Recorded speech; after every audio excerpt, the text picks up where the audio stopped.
lagay ng ating panahon ngayong tanghali po ng December 11,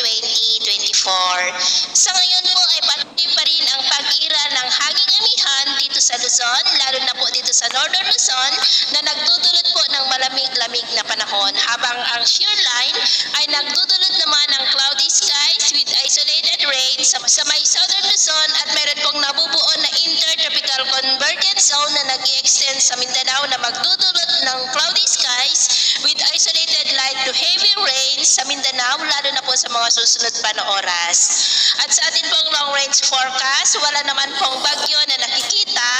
na tatawid po dito sa ating bansa for the next 5 to 7 days, pero may banta pa rin ng isang sama ng panahon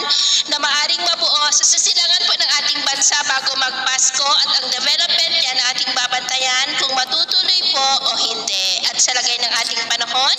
ngayong tanghali ay maayos naman ang panahon sa malaking bahagi ng ating bansa, pero may tsansa pa rin ng maulap na kalangitan with isolated rain sa silangan ng Cagayan Valley,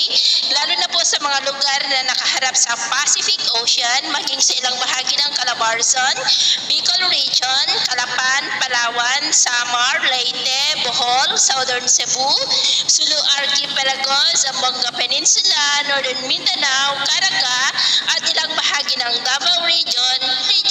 at Sorsogon. At sa susunod po ng mga oras ay mas mataas muli ang tsansa ng cloudy skies with isolated rain sa malaking bahagi ng Mindanao,